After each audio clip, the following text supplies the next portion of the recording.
solo dolo. Just wanna, I guess it's like let's get a little scoop of myself. Um, Answer some questions that I've been getting asked or recently been asked. Yeah, man. Guess y'all just sit back and listen to me talk for this next 30, 45 minutes or whatever. But yeah, Coach Q, the guru, uh, real name Quan, last name Harper. Um, let's see. Born in East Texas, been living in Dallas majority of my life. After being born in East Texas, we moved to Dallas. But been here for majority of my life. Stayed in Irving for the first, 9 years of my life. 9 years that I know. Stayed in Irving for the first 9 years of my life. Then moved to Cedar Hill to finish out my high school career in football and track and stuff. Finished out there at Cedar Hill. From Cedar Hill, I went to ECU in Oklahoma. Played all 4 years there. Receiver, return man. Played up there. Had a good time. At first, I didn't like it. At first, I didn't sign. I didn't even sign to ECU, bro. At first, I had signed to TCU. TCU, I believe. Signed to TCU, and like the day before signing day, the day of signing day, they text the coaches or the head coaches or whatever. They told them they was pulling my scholarship. So I didn't really sign on signing day. I signed a blank sheet of paper on signing day, which is crazy. But I played it off. I made it look good. But boy, inside I was like, man, what am I going to do? I didn't want to go to the army, nothing like that. I don't really believe in that whole fighting a war. That's just dumb. I don't know. But no offense to those that do serve us. Much love and respect, but it's not for everybody. Definitely not me. I ain't doing it. I'm Muhammad Ali. I'm Muhammad Ali with that. You know what I mean? I don't. Nah. But anywho, yeah. So what was I saying, man? What was I saying? I was ECU for 4 years. Played receiver, return man. Had a good time, man. Freshman year, I wanted to transfer to OU so bad, and I got accepted into OU. But I don't know. I guess the spirit kept me at ECU. It was telling me something. There was nothing up in OU for me, I'm assuming. So that's why I stayed at ECU for 4 years. Made some good friends, made some brothers, man. I met some homies, man, like some dogs. That's just, man, they been there since day one. I feel like, yeah, man, them boys done grew up and started having families and, doing their own thing. And I'm so proud of my boys, man, my homies. We had some good times in school, in college. We had some amazing times in college, boy. But did 4 years there, graduated from ECU, came home, tried out for a couple of teams. Then I did like it was some little thing I did, but I tried out for a couple of teams. But before that, I had some little camp thing I did for the Houston Texans, like a showcase, something like I did for them. I forgot what it's called. I don't know, but I did something down there at the Houston Texans indoor facility. Did something down there, then tried out for a couple of teams after that. It didn't work out. Came back, did arena ball. That was cool for a little bit, but it really wasn't. It wasn't the real thing. Had fun with it. Then I had my daughter at 25. My first daughter at 25, Layla. And she kind of came at the right time because your boy was like, I was low-key spiraling out of control. I was dealing with a lot of depression, a lot of anxiety, a lot of, just wanting to just end myself. Cause man, like, my dream was going NFL, but I'm going, this route that I didn't plan on going. I felt like I was a failure. I felt like I couldn't, I, I just really failed myself, failed my family, my mom, my dad. I had always spoke like in my mama's house. You know how we always say that we're about mama's house when we get our first big check, when we make it to the lead or whatever. But I really believe that. I really stood on that. Really stood on just getting here that crib, man. And then not making it to the league, it hurt so bad, bro. But having my daughter at 25, it just like it really opened my eyes to like there's more to life. There's more to living. There's more to than just football. And then I started training. I kind of like turned football into a passion to give back. Whatever I learned growing up from coaches or just learning from watching the games, homies, watching friends do what they do and picking up little nuggets here and there and adding to my game. But I just started training from 25 on up to now, man. But I'm gonna go back to college real quick though, because at ECU, bro, I wanted to leave so bad freshman year because it wasn't Dallas. It wasn't what I expected to be. I'm glad I didn't leave. I'm glad I stayed there and stood it out. Cause Lord knows if I'd have went to OU, bro, I probably would have, I don't know, tweaked out, man. I probably been all bad. Ain't no telling, but God doesn't make no mistakes. So stayed at ECU, played 4 years there. Freshman year was horrible, but I got through it. We went 0-10 freshman year, terrible. But we was all freshmen and JUCO transfers playing. So we got thrown in the fire that year. Sophomore year, what happened sophomore year? I think sophomore year, I dislocated my elbow on the first play of the game, first return of the game. Dislocated my elbow first return of the game. I don't even remember sophomore year, but we won the conference that year. I know that we won conference that year. So that was cool.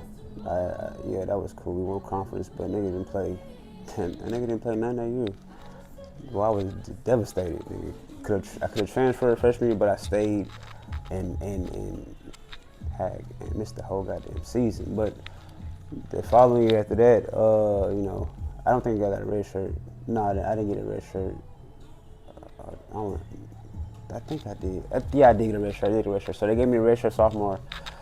So I came back next year, had a good year at ECU as a red shirt sophomore, then a red shirt junior, whatever the case it may be. But came back the next year, finished my junior year, did good. Senior year, I was mostly known for returning punts and kicks. The special team guy, because I enjoyed it in high school. I enjoyed it at Cedar Hill. They gave me the nickname the Human Joystick, so it was kind of cool. Or I think it's Human Joystick or something else, the Superman or something. Superman, which is dope. But yeah, man, returning punts and kicks my way to get into the league. I got some looks in college that kind of helped me get a couple of shots, get a couple of tryouts, whatever. That unfortunately for it, that didn't work. But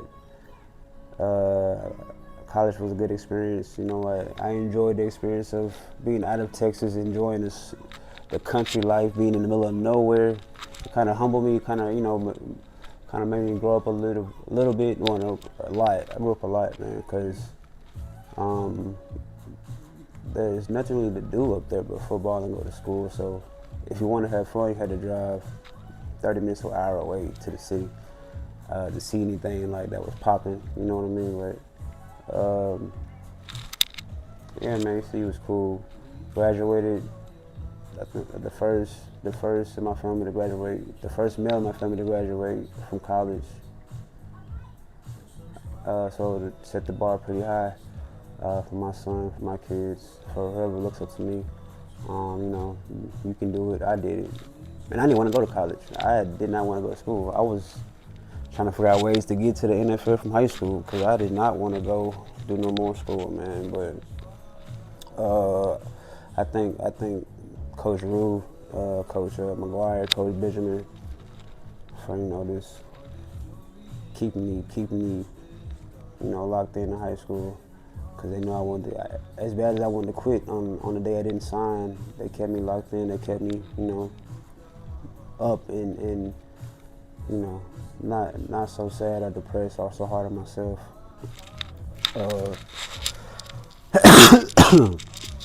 They kept me going, man. So I thank them for that. Because I think I probably would have, been out here doing the fool. So I had my daughter at 25. Named Layla. She came at the right time, like I said, because I was just dealing with a lot, depressed, suicidal type stuff. Really didn't know what to do. Nobody could really tell me anything because my mind was made up. Like I was a failure.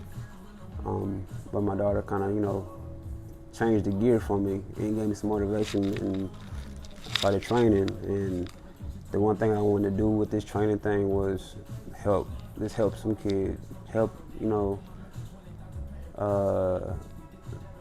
athlete that was, dealing with a lot. They had a lot of pressure going on in school, or that I could relate to, really,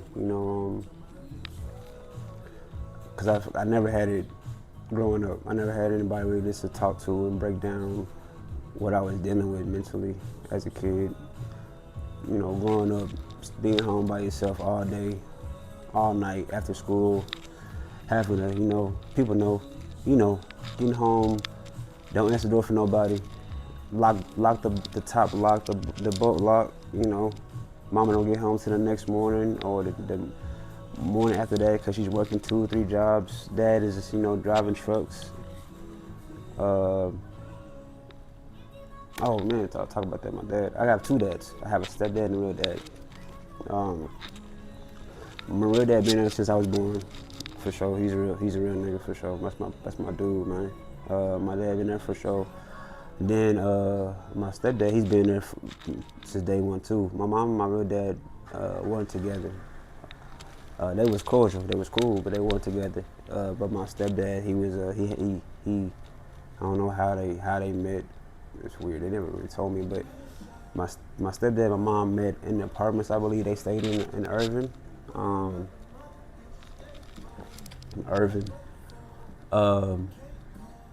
Yeah, and they kicked it off. And I was born not too far after that. I don't know how they met. I don't know like the details, but they met in the apartments we stayed in for the majority of my high school, well, middle school, younger teenage years. But yeah, he's been there since day one. They cool now. At first they weren't cool, but they like best friends. They talk damn near every day about everything. They drink and watch the game together, and it's cool. People don't know that, but I have 2 dads. Pretty blessed, because being a black male, we seem to come up with no dad, no parents, staying with our grandparents.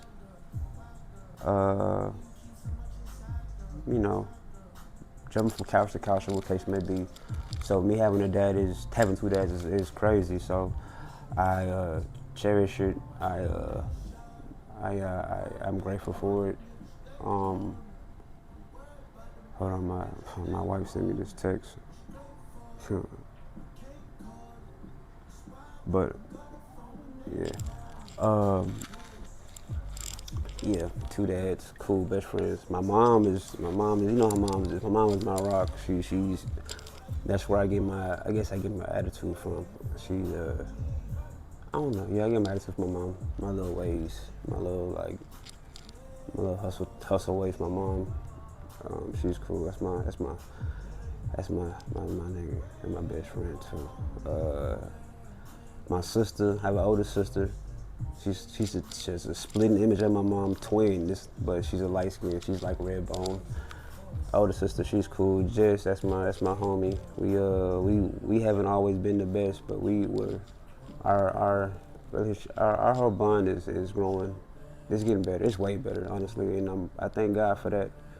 Because without him, and him talking to me and her through spirit, I need my family. I need my sister. So I thank him for having her in my life, back in my life. So who else? My granny. I don't know how we got on the subject. I was talking about that, but yeah, I'm talking about my granny. She's cool in the fan, real smooth talker. She's chill. My big mama, she passed away. She's cool too. She was she was that big mama that would whoop us and shit like that. But she was cool. I miss her. My papa, he just passed away recently, but that's man, my dog. That's tough. I miss my dog, my papa. Oh man, but yeah, that's my little family. I ain't mean to get sidetracked. But yeah, man, a little about me, man. ECU, have my kid at 25. I got married at, dang, it's been 5 years. 33. Yeah. What's that math, bro? I ain't good at math.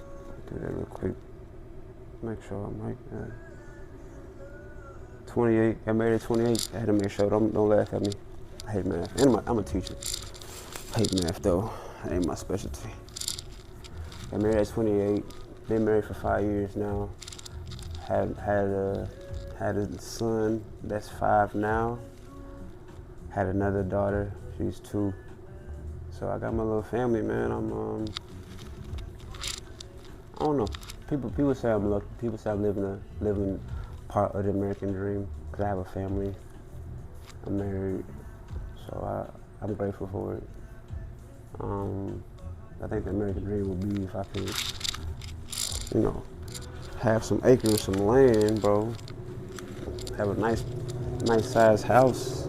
Feel me? But it's all good. But yeah, man. So I've been training for quite some time now. I enjoy training. It's kind of like therapy to me. I get to run routes, get to work out with my kids, not my kids, but the kids I train, the young men I train. I get to give them some game, and I get to build a bond with them on and off the field. It's something about having another voice of a man, like myself, telling another young man or a young kid, what not to do, or how to correct little things, whether it be a route, whether it be how you carry yourself off the field, whether it be how you talk to your parents, or handle school. I just think, mouth dry. But I just think it's a humbling trait to have, like I have, to build a bond with the youth, and I feel like that's my calling. I feel like that's my purpose is to build a bond with the youth.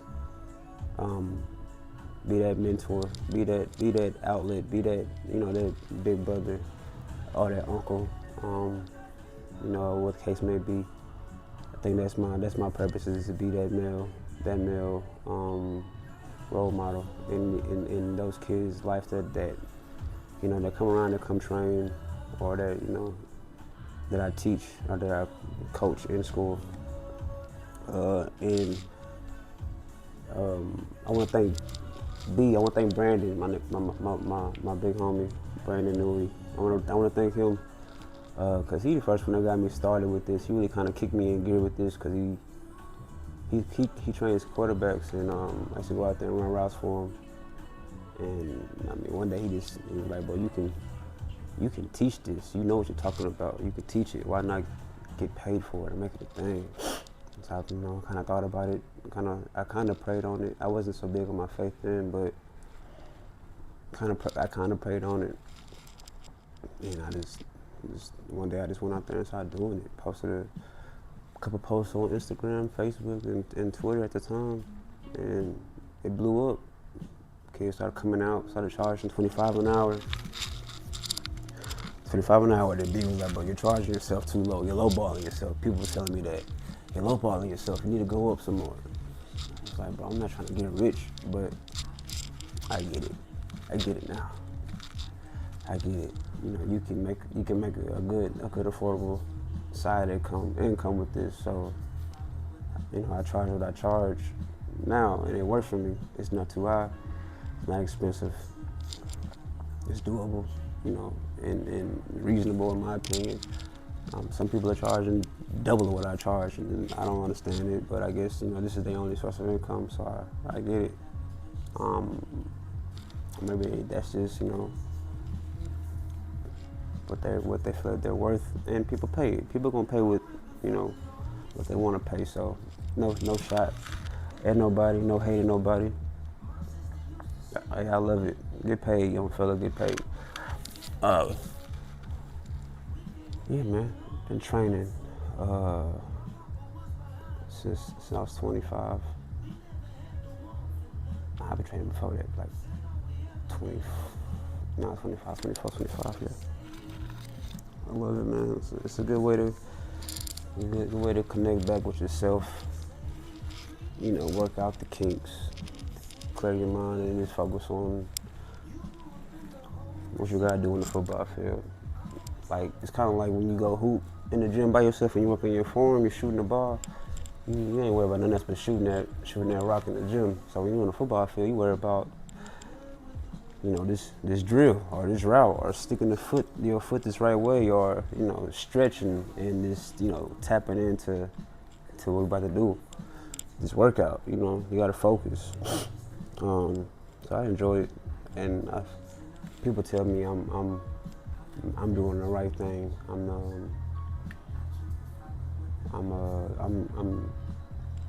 I guess I'm just changing the narrative, I guess you could say, as a black man, a young black man, because I'm so passionate about, you know, this giving back, and I'm so dedicated to helping and you know, being that mentor. Like, I want to be that mentor, like, because as I work on myself, I'm definitely trying to show you the positive, the you know, trying to give you the gospel. Yeah, man, I'm trying to get the gospel to these boys. I'm a real positive person. You know, I don't try to get too down on myself. I don't try to get too high neither, but I try to stay positive. And this training keeps me positive, and I feel like positivity is contagious, especially when people need it. They lack it. Not saying all of my players lack positivity, but if they feed for the positive energy and you're giving it, it's contagious. You're just gonna spread love, and you're gonna, you know, keep them around and build that bond with them, because you're just a good person, you're a good soul. But that's what I get from this training stuff, man. Training is it's enjoyable. What else I've been. So I just say I'm a teacher and a coach. And I've been teaching, coaching for like 3 years now. My 3rd year this year. Going into my 4th year next year. Currently do SPED, co-teach for history. Cool gig. I'm out there in the Carrollton area right now, but it's pretty cool. I enjoy teaching too, because it shows you a different side of kids off the field, and it shows how serious they are about getting their stuff together. When I say stuff, I mean like this, you know, keeping their grades up, you know, keeping their parents happy for one, keeping their parents stress level down, Like it shows you different things. Um, and then it also shows you what kind of person they'll be in the future, or what they're trying to be, as far as like what they like to do, hobbies, stuff like that. But I enjoyed teaching and coaching. At first, I didn't want to be a teacher and coach, but my wife's mom, she was like, you know, Quan, you have a whole degree in education, you know, and why not use it? I was like, I didn't want to go to school in the first place to get a degree. I didn't want to go to school to be no teacher. Trying to go to school to play ball, but you know, when life hits you and sit you down, you gotta deal the cards that you dealt. You know, so I stuck with it, took the test and stuff. Currently taking the test still. Just took the spirit test a couple days ago, but you know, but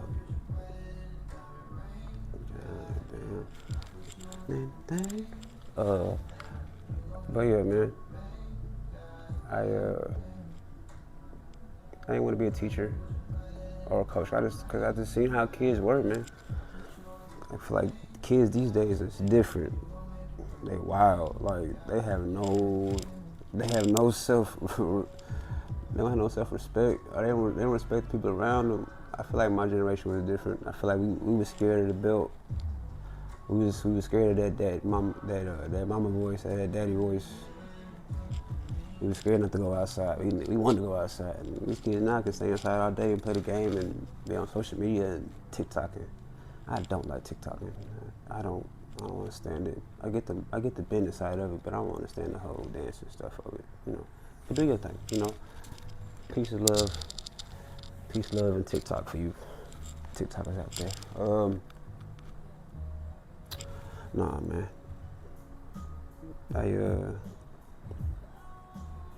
Teaching is fun. I think the biggest thing I get from teaching is every day is different. Every day you deal with a different kid, or the same kid with a different attitude. Some kids want to come to school to learn. Some kids come to school to joke off. Some kids come to school to eat. Some kids come to school just to, you know, be around other kids, or all the above. And like me, I have a big heart, and I try to help everybody. And I want to help all these kids that I see. I want to help all these kids that are going through something, you know. But you know, I'm not that fortunate to take care of them kids like that. But I just give them some kind of game.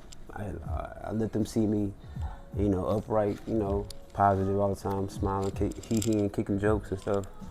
Shows them I'm in a good mood every day.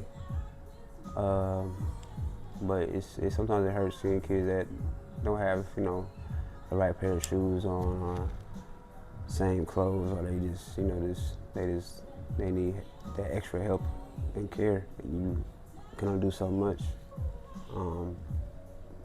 But you know, that comes with the territory. You gotta know how to, you know, help as much as you can, or get a good group of people around you that can help as well. So you don't, you know, empty your cup, because you need people to pour into you daily. I feel like you know, if you overdo yourself and empty your cup daily, you're never gonna be full, and you're never gonna be in a good mood. So you have to have somebody to pour into you daily. For the people that are, you know, givers and pleasers and, you know, servant type people like myself, I like to help. I'm a giver. I'd rather go help somebody than receive anything. And that's just godly. That's gospel. That's in the Bible. When you're last, you're first, you're last. So I'm really trying to live that out.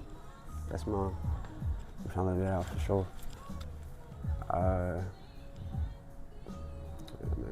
teaching and coaching. Never would have guessed it. They asked me this 10 years ago, I'd be like, nah, nigga. I ain't been no teacher, no coach, nigga. What? I'm gonna go to the league, get this crib, and buy mama this house. That's all I had on my mind, man.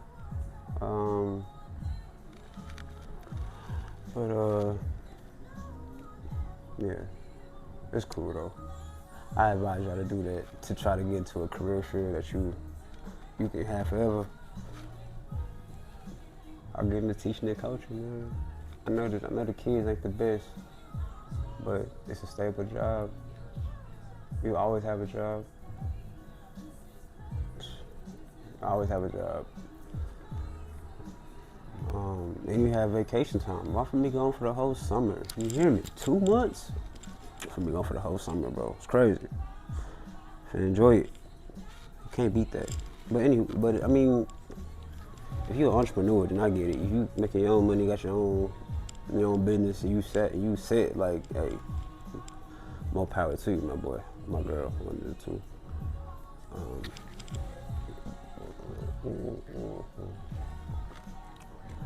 What else happened, man? So yeah, from training, I started to pick up on the whole podcast journey.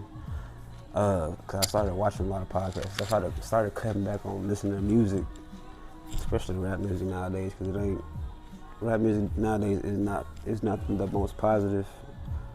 It's not the most helpful music either. I'm more of like a Tupac, Big Crit, J. Cole, Kendrick type, vibe. They storytellers type rappers, That's type of vibe I listen to. I can't really get into that whole mumble rap thing. I think besides Future, like I could rock with Future. He goated. Future's it's the whole generation really. So, but no, I can't really get with the music these days. But no, I started doing this podcast stuff because I started like watching it. Man, watching certain people like the B-side with Uncle Tim Ross. Shout out Tim Ross, man. You really got me into this podcasting thing, and I feel like my homie CJ called me a journalist now because I got to do my journalism work, on guests I have on the pod. So that I guess it's gonna be fun. It gives me that rush, kind of for football, because it's different. I don't know what to expect, but so you just gotta just do it. And that's crazy. I hate talking, but I know as soon as I started working on my faith, I started believing like God starts to work on my weaknesses. And my weaknesses was communication, expressing myself, just talking. I struggled with that in college, but I feel like with me taking this step and making a podcast, man, it's like, all right, I see you, God. You trying to build me up, inside out, by doing something that I take interest in. That's fun, I don't even mind it. I can do this all day. I can have guests on this mug all day. But anywho, once I started the podcast, I started watching Uncle Tim Ross on the B-side. Watch this podcast a lot. I watched the OGs podcast, All the Smoke podcast. I think that's what it's called. I watched the Transformation Church. I watched that little podcast. I watched who else, man? I can't name them boys. Pivot, I Am Athlete. I watched them podcasts. So if you watch them podcasts I just named, especially like the Pivot, I Am Athlete, and Tim Ross, if you watch them podcasts right there, that's the kind of the idea I'm going with my podcast. All three of them in one. Not so much of just religion, not so much of just sports, not so much of just anything. It's gonna be a variety of things, whatever you want to talk about. It's not gonna be just sports athletes on the podcast. It's gonna be a mixture of people. I want a mixture of athletes, non-athletes, current ex-athletes, hustlers, entrepreneurs, musicians, artists, whoever's popping in Dallas, or urban, whatever the case may be, Fort Worth. Yeah, man, that's on the podcast, and my goal is to really start to expand it. Eventually have a media team, people behind the scenes that can do the whole editing thing, where I have to do it myself. We can just shoot it, and invite people on, and they can do their thing behind the scenes, edit it. I go into the next whatever the case may be. I don't know, man. I just it's pretty interesting, bro. I don't know. I get a different energy from doing this podcast stuff. I don't know. It's like I get to be creative. I get to be creative again. I get that, this is something I can really see me doing it, getting paid for it would be dope, but I can really see myself doing this for a long time with the right people. I plan to have a co-host on here with me, probably this coming weekend. Whenever I shoot this next episode, I'll probably have a co-host on permanently. Come on and talk. Make the show a little bit liver, make it a different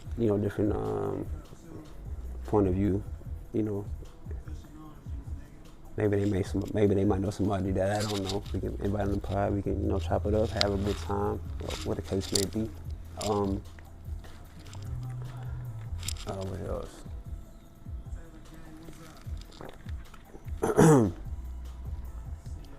I think this I don't know, man.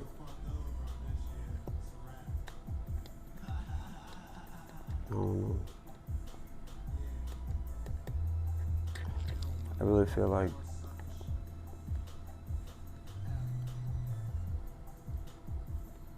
I'm just checking things off the list. Like I made like a mental list. I'm just checking that boy off every day. I'm checking something off, and it feels just like I'm on my breakthrough. I'm trusting God in everything. I'm not stressing about nothing. I feel like I'm at peace with a lot of stuff, man. It's crazy. I don't even get mad no more. I can't really get mad. It's just when you see God work, you see God move things in place for you to be successful. It's like, thank you, God. I'm grateful, man. I'm very grateful, man. I'm sorry I got to him late.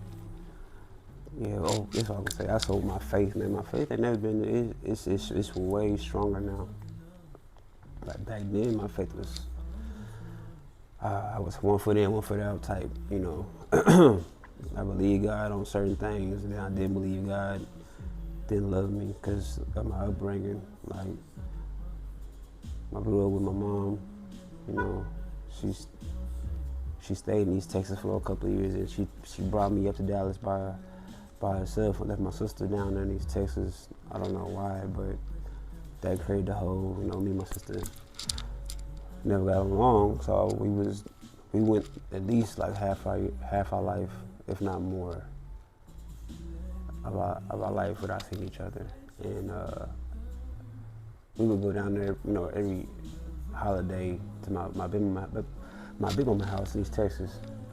We went down there every holiday or whatever, our weekend when we had free time, see her. But it never felt right. It was always some kind of tension. There was always some kind of competition too. On top of that, and we I don't know, man. That was tough. But yeah, my faith wasn't strong. I had it with my sister. We had little issues, had a little beef until she moved up here. We worked it out. We had a slow coming together. Now we're good. We're great now. I love my sister, but my faith was just all over the place. Cause feeling like you're the problem child your whole life, cause your sister doesn't love you when you was at a younger age. Your mom is never home. Your dad is always working. Both your dads is always working, and you're kind of like trying to do everything on your own. It's like, man, who's there for me? So that goes back to the whole pouring. Who's pouring into yourself? Like, I didn't have anybody pouring into me. I just had myself, and I had to pick my own self up, And that was just through sports. That was my expression. That was my way to, scream, I guess you could say. Pick myself up through sports, man, and exactly. Um, grew up. I grew up a good kid. I guess you could say I was a good kid, but I had some anger. I had built up tension, built up anger that I never expressed once I was on the football field. Um, I never talked to anybody about it. I really couldn't because it was just so much that has held it together.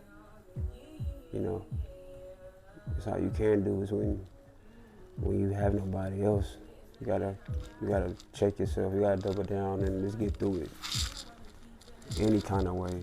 You know. Um,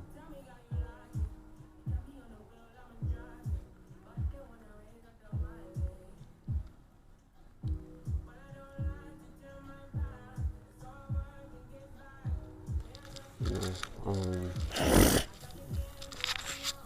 I don't know, man. Traveling was crazy. Stayed in the shelter for a little bit. My mom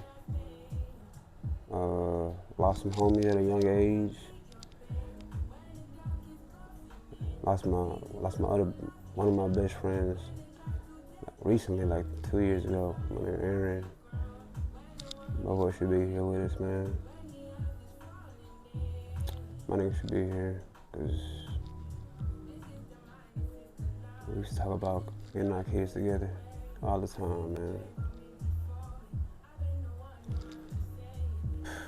Yeah, same. I think his daughter was older than mine. Or the same age. Both had daughters. Both had little boys. Around the same age, man. He's gonna grow old, bro. I promise you he's gonna grow old, man. I miss my nigga. He wasn't supposed to go. That's that one. I got that call and I was like, nah, nigga. I didn't hear it at first. Nigga didn't. Homie had to tell me again, and I was like, boy. Yeah, just talk to homie. I had just talked to the homie. Still got my boys DM on my Instagram. Still got it. I think I still got the last text we had in our phone. Still got that, boy. That's no, man. But he was hurting. He was going through a lot of pain. I miss my dog, but now he free. Now he can chill. He ain't nothing to worry about. Baby girl took care of. Son took care of. From what I know. Yeah.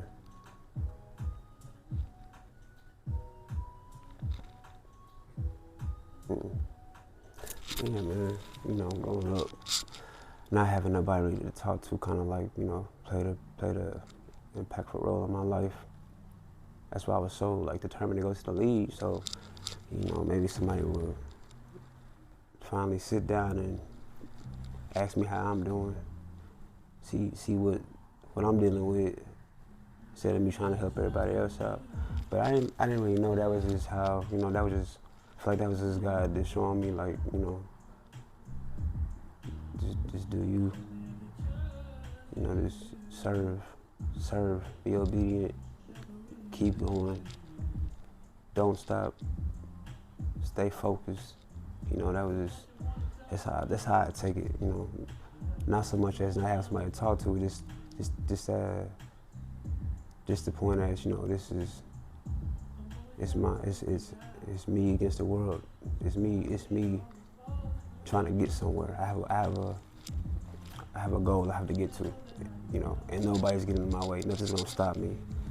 Not having nobody to talk to is gonna stop me. My parents being gone on, they're not gonna stop me, you know.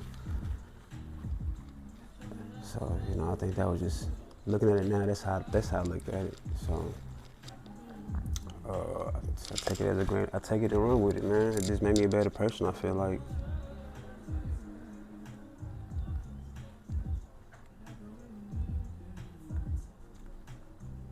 It made me a better person. But I think when I got married, it played a pivotal role in me. It made me so cold-hearted I wasn't able to tap into my emotions. It made marriage hard. Now I see why I say the first 5 years of marriage is difficult, the hardest part. We got through it though, so right now we good. But I feel like, you know, growing up the way I grew up, kind of just, it could have been way better. And I'm not blaming the way I grew up, you know, or anything like that, as making an excuse or anything. I could have changed made my own stuff change. I was just stuck in my ways, and I had nobody to be physically accountable to. So, yeah, man, I grew up pretty fast. I played ball my whole life, played football, basketball, track, whole life. Started playing sports at 5, played football at 5, basketball at 5, really run track to like middle school. The first time I run track was in middle school. Crazy. First time playing receiver was in high school. I had played running back my whole life until I got to see the hill. Went to receiver. It was natural. So we went from I grew up in, dang, I'm all over the place now, nigga. It's crazy. Yeah. But yeah, man. So coming from East Texas, moving to Dallas. Oh man, it's tough, man.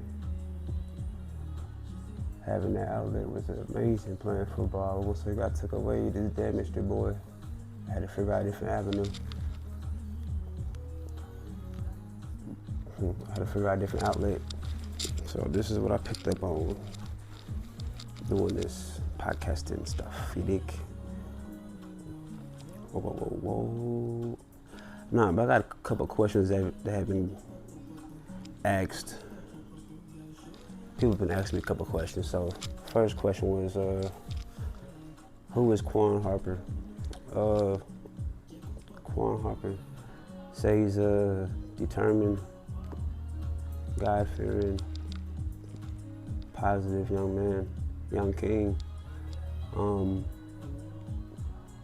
very self-motivated. I'm very, I guess you would say, calm and laid back. I'm soft-spoken.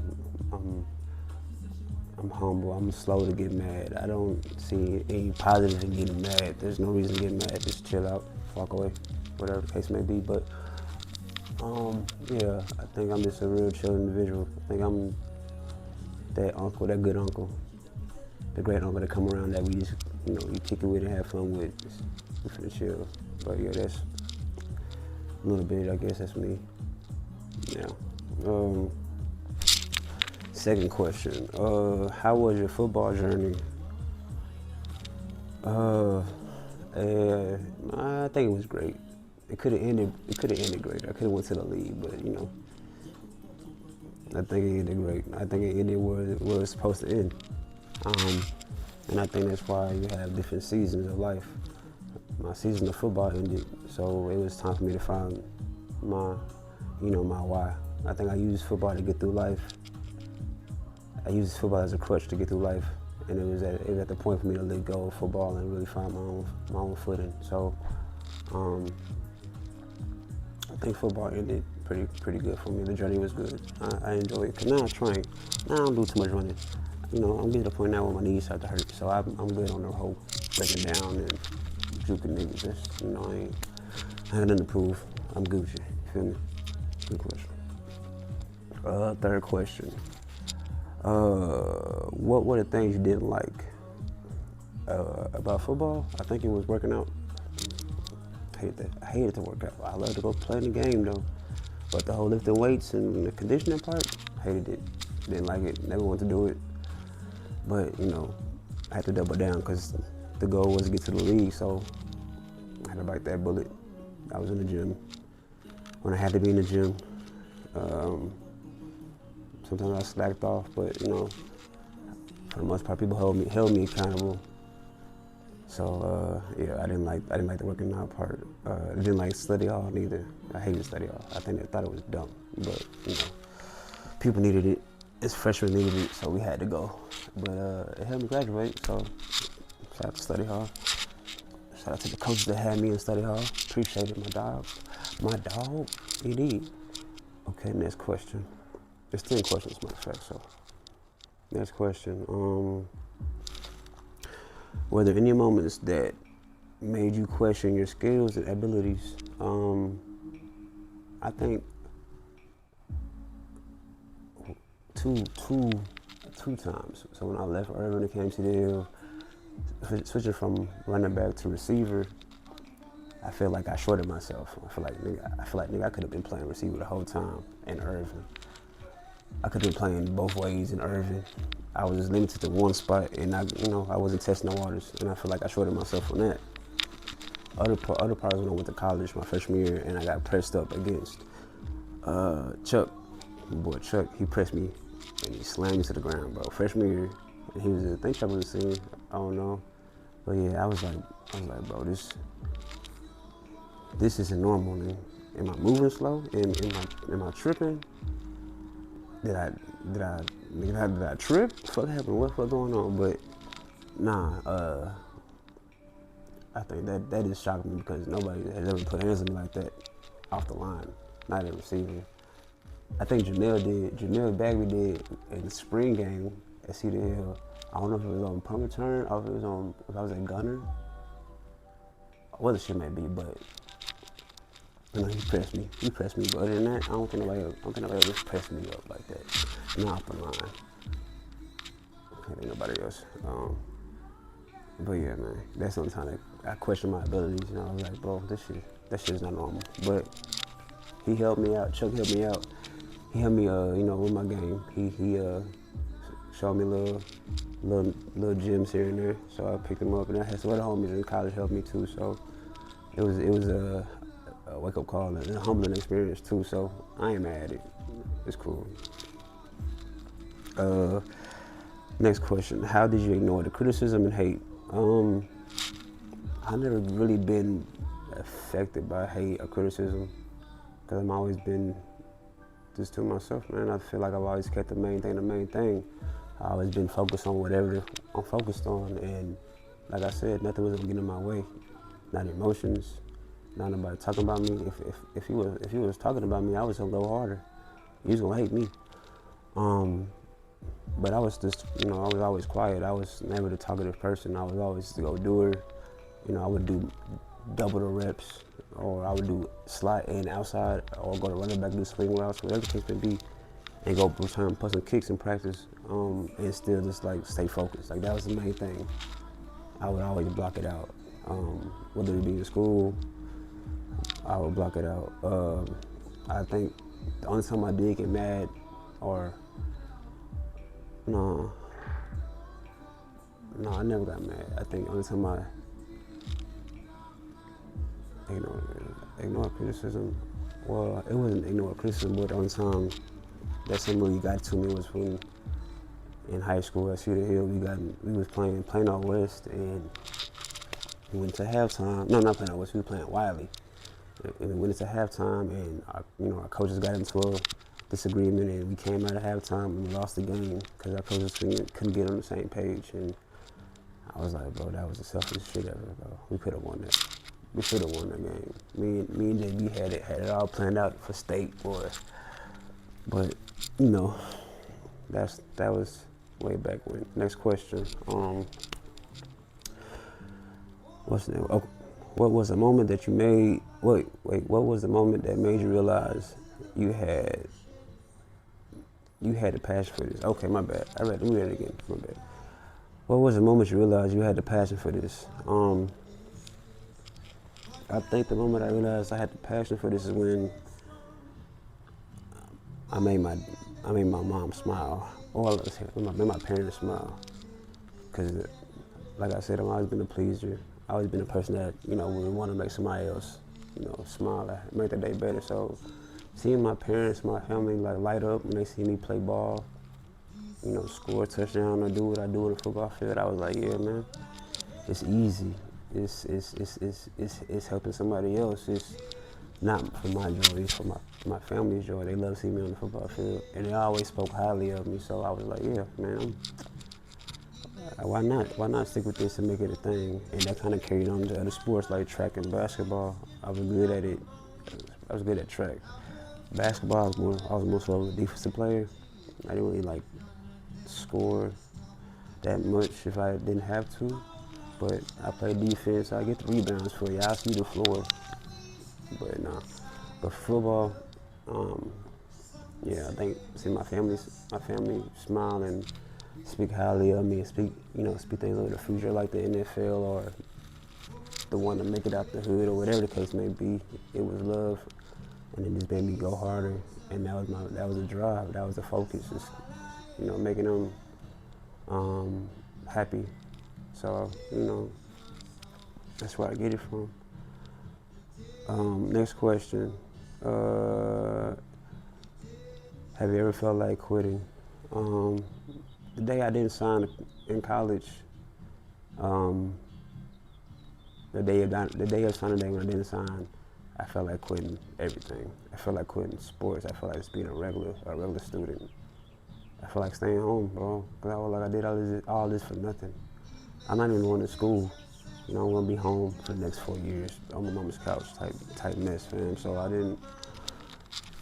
was like, bro, there's nothing for me to do now. I did everything up to this point, and it's a waste, pointless. But that was the only time I felt like quitting in my life. Cause once I got into school, once I got into ECU, it just the match lit back up. It was just I didn't like the setting. I didn't like where we was located at. Wasn't nothing to do up there but go to the field and go to school. Like it wasn't nothing, no college environment in that mug, bro. It was just a school in a bowl. But excuse me, it was probably for the best. I probably needed that just to work on myself, focus on myself, and graduate. So I think that's the only time I wanted to quit was when I didn't sign on signing day. Next question, number eight. If so, what kept pushing you forward with football? If so, what kept you pushing with football? My coaches, like I said, Coach Rue, Coach McGuire, Coach Benjamin,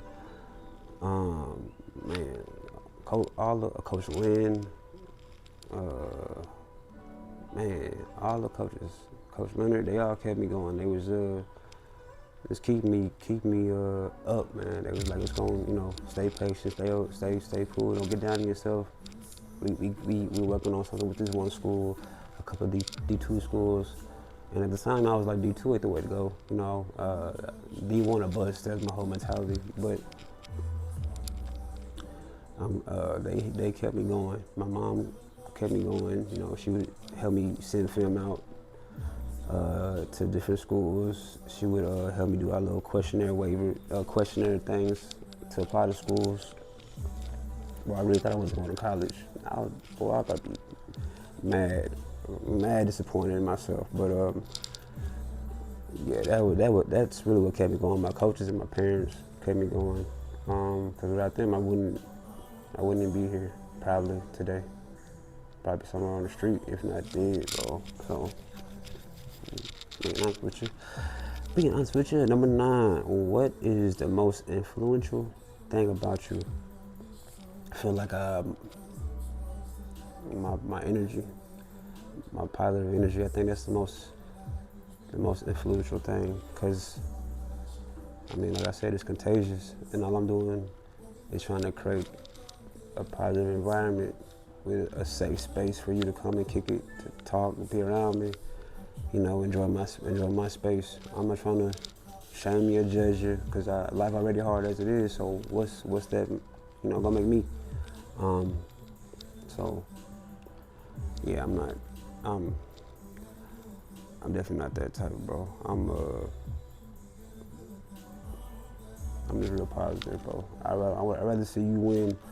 I'd rather see you do good and give the game back to somebody else than see you hate me for, keeping you back or whatever the case may be. But I'm talking about positive energy, bro.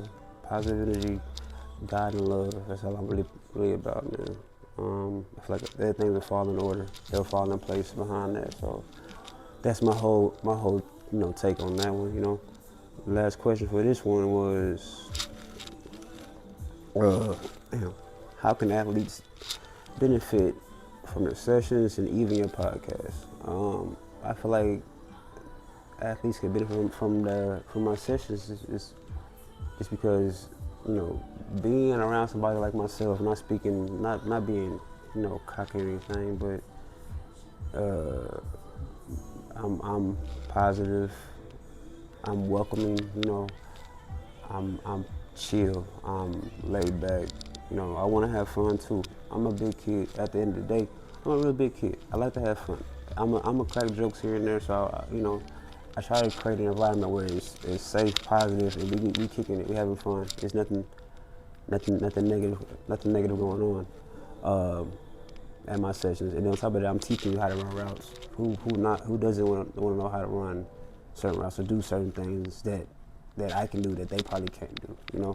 And I'm breaking them down, you know, detail by detail, brick by brick.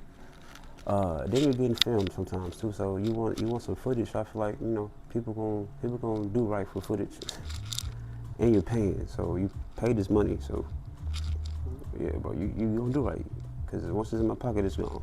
No, I'm joking. It's never about the money. It's all about creating a bond, creating memories, creating a unity, you know, brotherhood, you know, mentorship, where you can come back, just not for routes, but for, you know, knowledge on the game of life on and off the field. So that's what I think they get from the sessions. From the podcast is just getting, you know, different perspectives on life. They might have a different interest that I might not have, that somebody else might have on my podcast. So hearing them speak on what they love and what they don't love might trigger something in my athlete. You know, it might be a wake up call for my athlete. So I feel like it's just hearing different voices, positive, you know, affirmations that will either give you the answers you're looking for, or, you know, show you the red flags you've been missing in somebody else or in life, or, you know, have you turn your life to God and, you know, be faithful to his obedience. So I don't know what the case may be, but this the podcast is just you to come, you know, listen, cool down. It's a safe space, like I always say.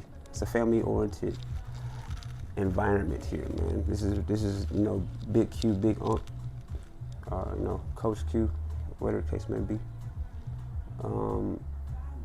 It's nothing serious, nothing judgmental.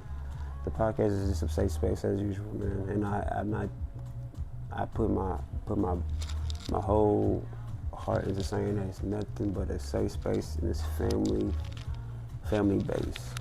It's just, you know, come on and tell people your journey, tell people your story. Somebody's listening. Somebody needs to hear it. Somebody's benefiting from it. You know.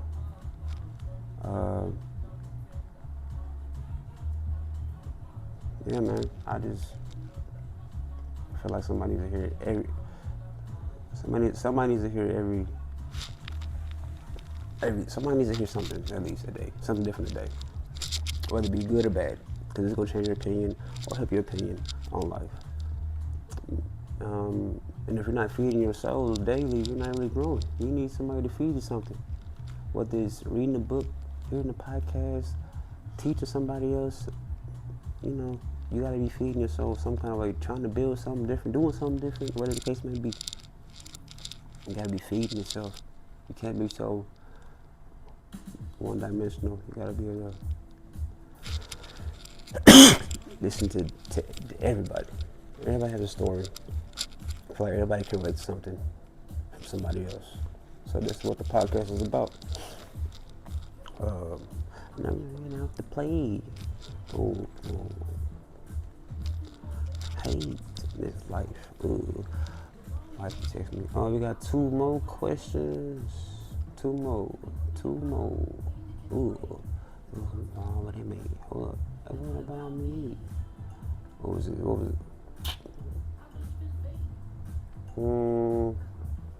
Okay, it's a football question. All right, bet. So this one was, with the way kids celebrate in the Cam Newton fight situation, do you feel like 7-on-7 is doing more harm to the game of football than it is helping? For off the rip, bro, I stopped liking 7-on-7 when the old boy got knocked out I think it was just last year or 2 years ago when he tapped the boy's head and homie came back and snuck him from the back. When he hit him, when that happened, I stopped liking 7-7. I hated the whole celebration shit they got going on because it's dumb. Like, bro, you can celebrate, but you ain't gotta be disrespectful because, like, it's ways to be around, ways around it, bro. And I feel like the way I don't know. 7-7 is doing both. It's hurting and it's helping because it's exposing more athletes, more kids. That at the same time, it's not being played right. I think you could say because kids wearing these pajama pants and these costumes and shit. I get it, it's new age kids, but when I was playing, we went out there and played football, tights, shorts, gear, helmet gear, maybe not a gear, maybe not the helmet gear. I mean, we got to play. We didn't have all the extra shit going on, and I mean maybe this is my generation. But we was out there playing. We didn't have the social media shit wasn't really intact like that back in the day. We had MySpace and Facebook and stuff like that, but we didn't have Twitter that much. We didn't have Instagram, TikTok. We didn't have all that. So we was out there trying to play. We didn't have to look good for nobody because we didn't have social media. It wasn't popular. But yeah, I think it's helping and hurting football because just the way that the kids are playing, like they're having fun with it. Everybody's exposing somebody, far as the good and the bad. Kids are showing out. Kids are stepping up in at these platforms, at these tournaments, at these big games, and they make a name for themselves. I love it. But when kids go over the top and do these celebrations that are disrespectful, and you fighting Cam Newton at fights, and at the games and stuff, it's like, what's the point? You can dead this. This is dumb now. We ain't talking about football no more. You fighting Cam Newton and doing wearing these weird ass pants out here in this costume that ain't got nothing to do with football. I don't know, bro, but yeah, I think that's my take on it. I don't know that's my take, bro. It's dumb. It's crazy. But I have my own football team, my own 7-7 team, and I make it be known that, we here to play. We here to play ball. We here to, be disrespectful. We can talk smack on the field, but we ain't gonna be out here jaw jacking all game and doing the most when we score touchdown. We gonna score, get back on the sideline, and we gonna rotate. You feel me? We here to play and go home safely. But that's just my team. I don't know about other squads. I don't know about these, other teams are here to have these, I don't know. But yeah, that's cool. Next question. What are some things that you feel like are different between our generation and the generation of athletes coming up? Social media is big. Because if we had the TikToks and the Instagrams and the Twitter, if it was all booming like it is now when we was coming up in high school, well, it'd be so many niggas in the league in my class that I know. It'd be so many niggas doing a lot of things they love to do instead of working in the warehouse. I believe it.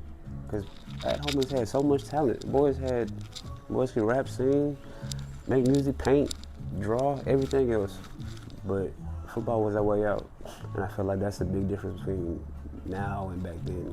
Social media, that helps a lot. It creates a lot of more opportunities for these kids to get some looks in football and not be so stuck in the box. So I think that's the biggest difference, in my opinion. I don't know what else. I think it's way softer too. If you're talking about NFL wise, I can't even watch it really because they got too many flags. You can't hit nobody no more. Like niggas was getting tagged back then by Ray Lewis when they got him across the middle or something, or Ed Reed on a high post, or whatever the case may be. You know what I mean? You can't hit nobody no more. But I respect the game done changed.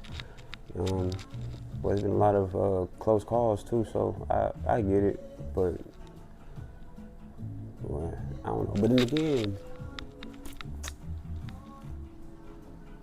this generation has started the whole USFL league, the flag football league, the USA team. They have started that, so that's pretty dope. I give it to them. That's a good idea.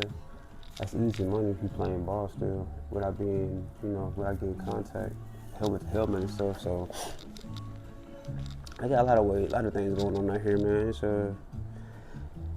pretty dope how the world is changing and adapting. People are adapting.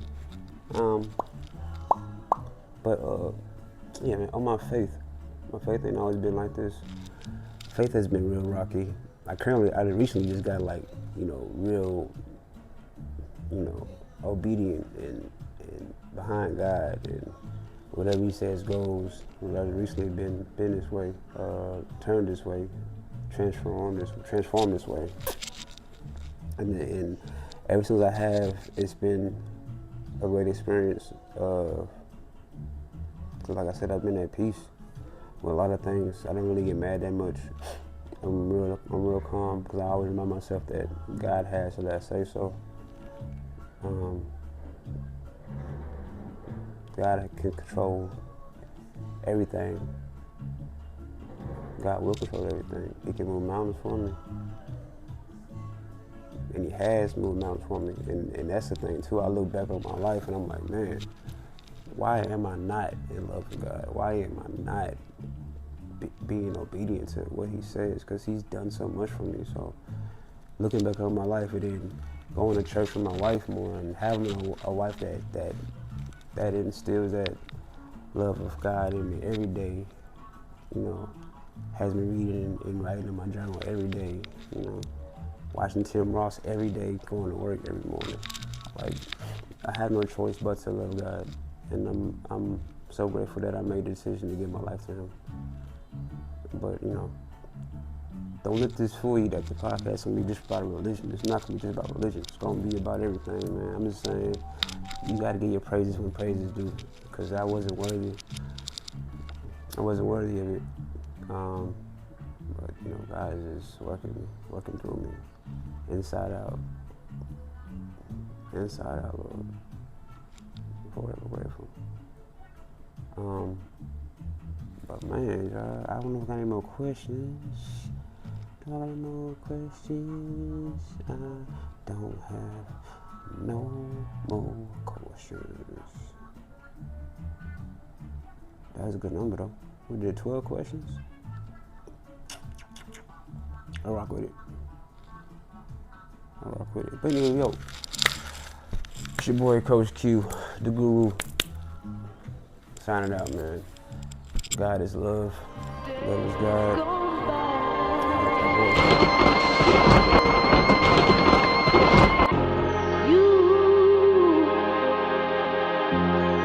You are here. What's left for me to prove the way I move?